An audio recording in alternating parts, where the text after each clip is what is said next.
Ang pulong sa Ginoo nag-ingon nga si Kristo matarong gayon.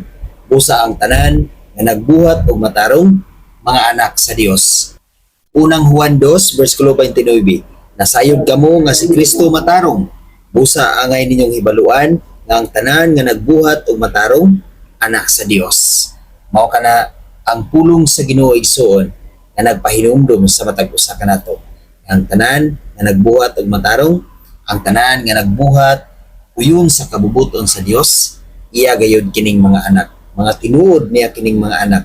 Apan ang dili magbuhat og matarong, dili siya iya sa Dios. Tungod kay ang pulong sa Ginoo nag-ingon nga si Kristo matarong, si Kristo matinud-anon, si Kristo nagbuhat sa kabubuton sa amahan, busa angay natong hibaluan ug angay nato kining timan-an.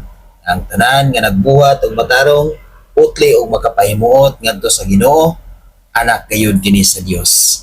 God bless sa tanan.